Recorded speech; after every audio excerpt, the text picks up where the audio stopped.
బాబు వస్తున్నాడనే సంకేతంతో అమరావతి ఊపిరి పీల్చుకోబోతోందా? అమరావతిలో భూమి రేట్లు మళ్ళీ పెరగబోతున్నాయా అంటే అవుననే సమాధానం ఇస్తున్నారు కొంతమంది రాజకీయ విశ్లేషకులు. ఇక ఇదే అంశానికి సంబంధించి మనతో మాట్లాడేందుకు ప్రముఖ రాజకీయ విశ్లేషకులు జగదేవ్ గారు మనతో ఉన్నారు. ఆయనతో మాట్లాడదాం. జగదేవ్ గారు హాయ్ అండి. హలో అండి. జగదేవ్ గారు, బాబు వస్తున్నాడు అనే సంకేతంతో అమరావతి మళ్ళీ ఊపిరి పీల్చుకోబోతోందా? బాహుబలిలో ఒక డైలాగ్ ఉంటుంది, మాహిష్మతి ఊపిరి పీల్చుకో బాహుబలి తిరిగి వచ్చాడు అని. ఇప్పుడు మళ్ళీ బాబు వస్తున్నారనే సంకేతంతో అమరావతి ఊపిరి పీల్చుకోబోతోందా?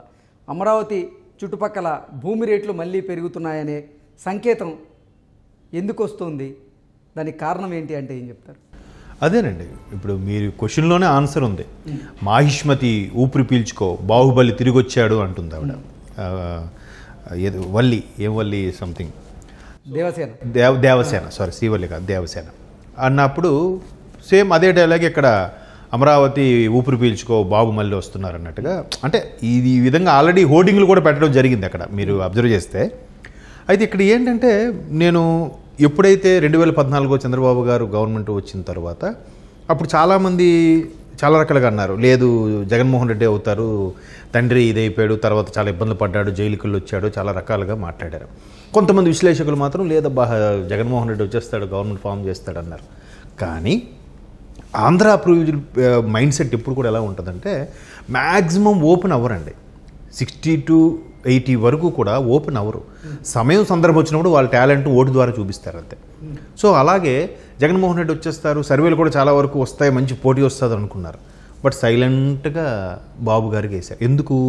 2014లో స్టేట్ డివైడ్ అయిన తర్వాత 29వ రాష్ట్రం తెలంగాణ కాదు నా దృష్టిలో. నాలాగా చాలామంది ఆంధ్రుల దృష్టిలో కూడా 29వ రాష్ట్రం తెలంగాణ కాదు, 29వ రాష్ట్రం ఆంధ్రప్రదేశ్. ఎందుకు? ఒక క్యాపిటల్ లేదు, ఒక తీరు లేదు, ఒక తెన్ను లేదు, ఏమీ లేదు. దాన్ని అలాగ వదిలేశారు. సో ఇలాంటి సందర్భంలో చంద్రబాబు లాంటి వ్యక్తి వస్తేనే మనకి డెవలపింగ్ కానీ అన్ని కానీ సమకూరితే బాగుంటుంది అని చెప్పి అప్పుడు ఆయన ఎన్నుకోవడం ఏకగ్రీవం రావడం జరిగింది. ఇంకొక 2019లో కూడా చంద్రబాబు గారు వచ్చుంటే ఇప్పటికంతా సెట్ అయిపోయింది. అది అమరావతి కానీ ఆ capital urban reason highest urban reason ఏదైతే ఉందో అది ల్యాండ్ పుల్లింగ్ కూడా ఇంకెవరూ చేయలేకపోయారంట.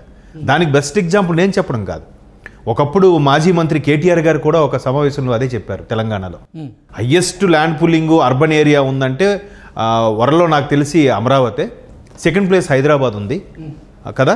మరి అలాంటప్పుడు అటువంటి అమరావతి అఫ్కోర్స్ అది ఇప్పుడు ఫస్ట్ ప్లేస్ అవ్వదు అనుకోండి, అది ఆగిపోయింది అని అన్నాడు. అంటే మరి అంత ఎవరికి ఏమీ చెల్లించకుండా కేవలం రైతుల్ని భూస్వాముల్ని ఒప్పించి ఎంతమంది ల్యాండ్ పుల్లింగ్ చేసి అందరికీ సెటిల్ చేసి ఎంత బాగా చేద్దాం అనుకున్న కాన్సెప్ట్ని మొత్తం తొంగలో తొక్కి నాశనం చేశారుగా.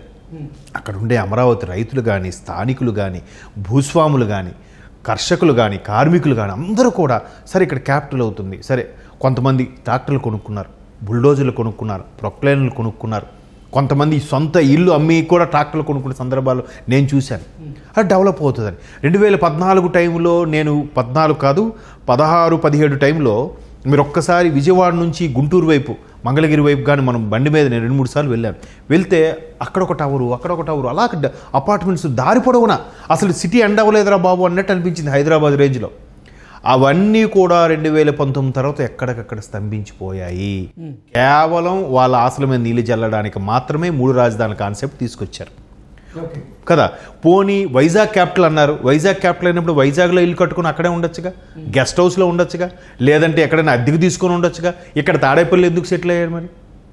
అంటే వైజాగ్ వెళ్ళడం మీకు ఇష్టం లేదు, అలానే ఇక్కడ ఉండడం బాగు చేయడం కూడా ఇష్టం లేదు. ఆ చంద్రబాబు గారి కాన్సెప్ట్ని నాశనం చేయడానికే, చంద్రబాబు గారి కాన్సెప్ట్ని కేవలం తొంగలో తొక్కడానికే ఈ కాన్సెప్ట్ తీసుకొచ్చారు 3 రాజధానులు కదా. సో దీనివల్ల ఆ రోజు నుంచి ఈ రోజు వరకు కూడా అమరావతి రైతులు ఎన్ని ధర్నాలు, పాదయాత్రలు, కాల్పులకు కూడా దేనికి భయపడకుండా ధర్నాలు చేస్తూనే ఉన్నారు కదా. వాళ్ళు పొట్ట కొట్టిన, వాళ్ళు గుమ్మాలు కొట్టిన, ఆఖరికి తిరుపతి వరకు కాలినడకను వెళ్ళడం, ఇటు అరసవిల్లి వరకు, అంటే ఉత్తరాంధ్రలో శ్రీకాకుళం నుంచి ఆ చిత్తూరు వరకు కూడా మొత్తం పాదయాత్రలు చేసి ఇంతగా ధర్నాలు చేసినా కూడా ఎక్కడ ఎవరు చెల్లించలేదు, ఎవరు పట్టించుకోలేదు. సో ఇప్పుడు మళ్ళీ ఇంకా కేవలం 2-3 నెలల్లో ఎలక్షన్స్ రాబోతున్నాయి. ఈ ఎలక్షన్స్లో ఖచ్చితంగా చంద్రబాబు గారు వస్తారు అని ఆల్రెడీ ఎగ్జిట్ పోల్స్ చెప్తున్నాయి, సర్వేలు చెప్తున్నాయి, జనాల నాడి చెప్తుంది. ఎక్కడికెక్కడ ఏ కథా కార్యక్రమాలకు వెళ్ళినా కూడా ఇదే చర్చ జరుగుతుంది. ఎస్పెషల్లీ ఎంప్లాయీస్ అయితే పూర్తి స్థాయి వ్యతిరేకతలో ఉన్నారు. ఇలాంటి సందర్భంలో అక్కడ ఎంతమంది మార్చినా ఎంతమంది వచ్చినా కూడా టీడీపీ జనసేన అలయన్సే గెలుస్తుంది, ఖచ్చితంగా గవర్నమెంట్ ఫామ్ చేస్తుంది అనేది ఫిక్స్.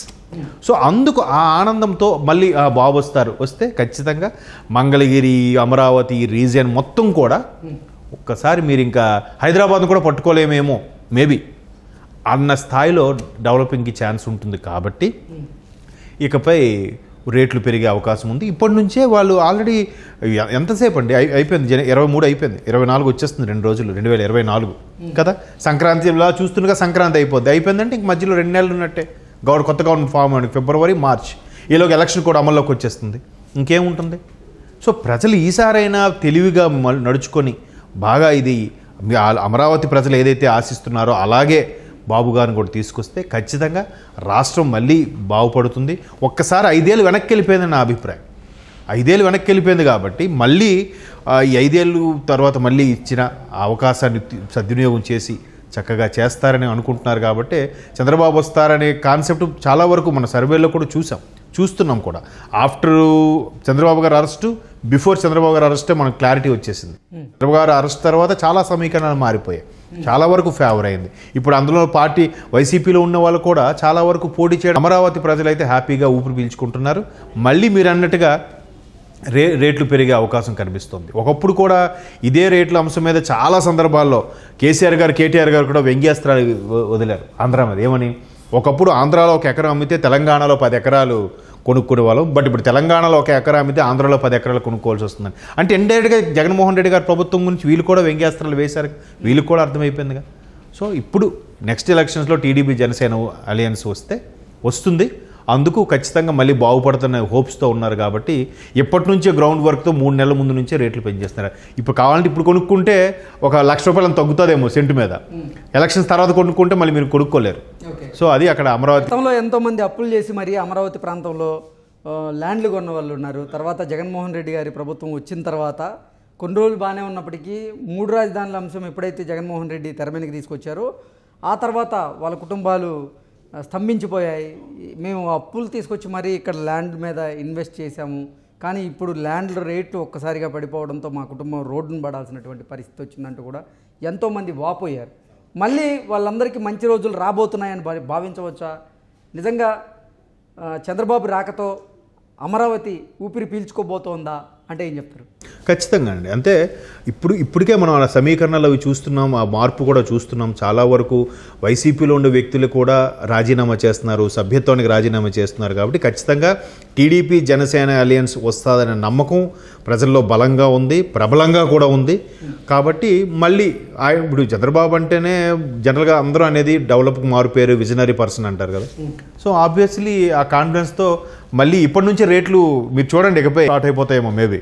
సో ఖచ్చితంగా రేట్లు అయితే పెరుగుతాయండి. ఎందుకంటే ఇప్పుడు మనం మాదాపూర్, హైటెక్ సిటీ చూస్తే బికాజ్ ఆఫ్ చంద్రబాబు నాయుడు అని చాలామంది 100కి 90 మంది అంగీకరిస్తారు. 10 మంది మాత్రం ఏం కాదులే ఎప్పటి నుంచో ఉంది, నేదురుమల్లి జనార్దన్ రెడ్డి అప్పటి నుంచి చేశారు, నవాబుల నుంచి ఉందని, నవాబుల నుంచే డెవలప్ అయింది అనేది చెప్తారు. కానీ అవన్నీ కాదు. బట్ దానికి బీజం వేసింది మాత్రం చంద్రబాబుని మనం అంగీకరించాలి.